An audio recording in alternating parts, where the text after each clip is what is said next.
Hey beauties, welcome back to my channel and thank you for all of your support.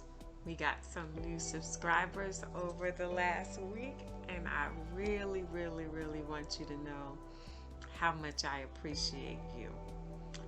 Let's keep it going because I still have a goal by September 1st to have 200 subscribers. We're only 20 away from having 200 subscribers. So help your girl out. If you could like these videos, share with people that you think that these videos might be helpful for. And comment, right? Because comment helps me know what you are looking for, right? What we're going to talk about today came from the comments from I got last week. I'll tell you about that in a minute. But first, let me formally introduce myself because y'all know I'll just start talking and acting like everybody knows me. So my name is Sharon. I am a licensed clinical social worker and I have been providing therapy for people for about 15 years now. I treat everything from stress, anxiety, depression, life issues, right? And then I specialize in treating people with trauma. But now what I'm going for now is I really want you to create a life that's fit for you. Your life does not have to be about illness, right? It can be about wellness. That's what I really want to focus on now. How to help you create a life that's fit for you. So, I teach small coping strategies, wellness strategies to help you either begin, continue, or maintain a life that's uniquely fit for you. Because especially as women, I say this every week, I'm going to keep saying it, and as black women, we give out, but we don't really do such a great job of pouring back into ourselves. So that's what this channel is about. I am for you, 100. That's it. So, what we're going to be talking about today is sleep hygiene. Sleep hygiene. I can talk, right? So last week in the comment section, Patricia, hey girl, hey, I hope you're watching this. This one is for you. She said that she used to work the overnight shift, and even now, and I think that she said she's retired, she is still struggling to sleep, right? And that is very common because some patterns of sleep are habitual. This is why we are in the bed today. You don't even know how much I want to do this for real and watch some Netflix, but let me be a teacher just for a little bit and then I'm going to be watching me some Netflix. All right, so we're going to talk about some coping strategies to help improve your sleep, right? Because we have to create an environment in which we can sleep. Because a lot of times what we think is helping is actually not helping the body begin the process of relaxation and sleep. So the first thing you want to do is you want to set a schedule. You want to have a time that you regularly go to bed where you get the best chances of getting about 6 to 8 hours of sleep per night, right? So you want to say you're going to go to bed at 10 o'clock and then you're going to get up at say 6 or 7. And you want to try to stick as close to that schedule as you possibly can every night, including the weekends, right? Life happens, you go out, you stay out late, we all know that. But when you're not, you want to try to stick to that schedule, especially when you're first trying to change your sleep habits, right? Because you have to give your body the opportunity to create a new habit. So if you're used to going to bed at 2 or 3 o'clock in the afternoon, 2 or 3 o'clock in the morning, and then only getting 4 hours of sleep and then getting up at 7 and all that kind of stuff, your body has gotten used to that. You might be tired, but your body is used to that. So you're going to have to, the first part of it is you're going to have to create a schedule for you. I'm going to go to bed at 10. I'm going to get up at 7. Don't force yourself to sleep, right? So you go to bed at 10 o'clock, right? And then, I'm always looking over here because I keep my notes over here. So you go to bed at 10, you lay there, you're tossing and turning. 20 minutes later, you don't feel sleep, right? Don't try to force it. After 20 or 30 minutes, get up for a little bit.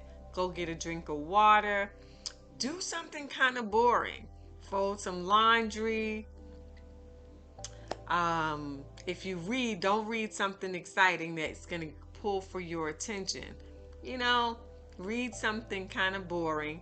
Don't start watching your favorite show on Netflix because that's going to pull for your attention and you're going to stay up. So you want to kind of do something a little low key. Journaling is a good one.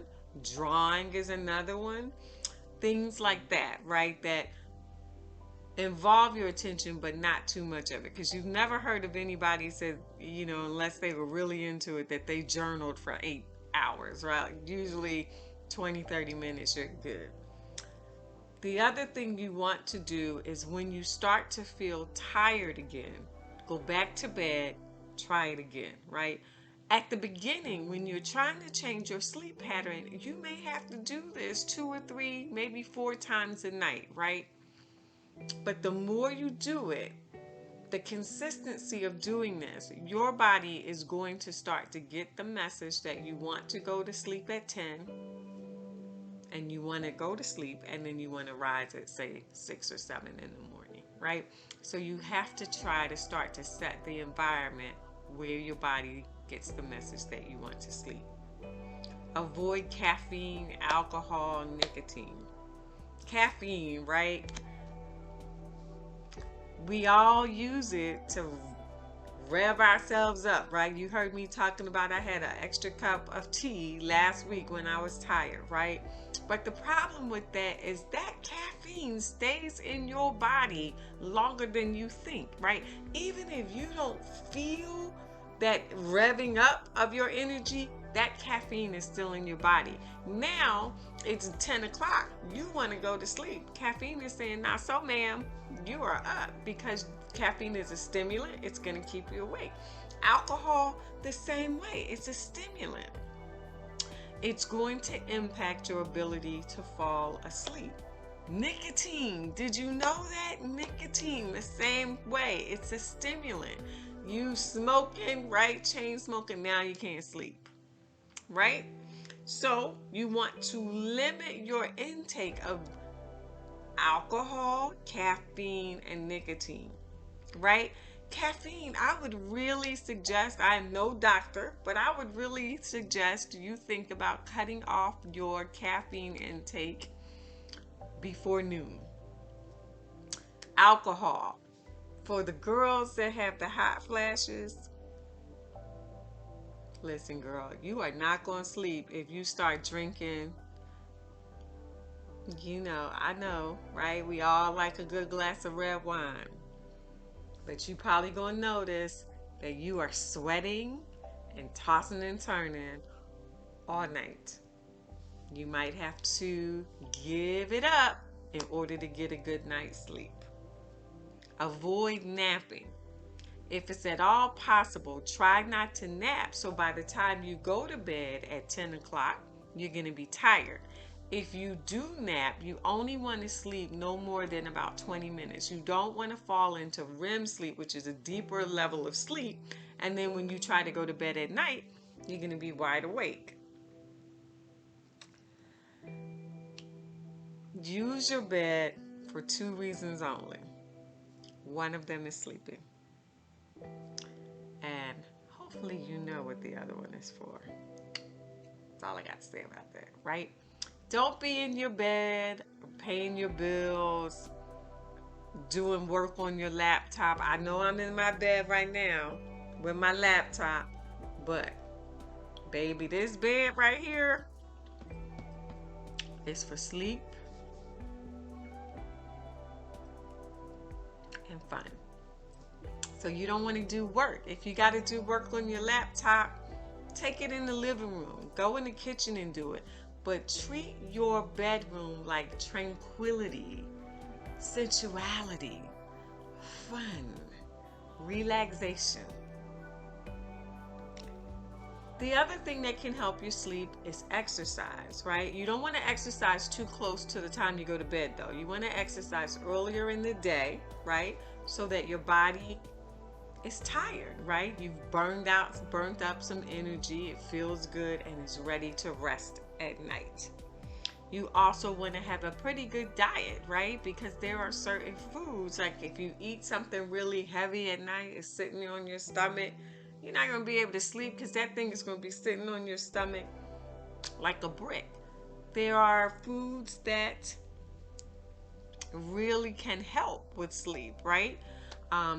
Chamomile tea is one of them. Having a cup of chamomile tea close to bedtime. You want to not eat 2 hours before you go to bed because of the digestive issues, right?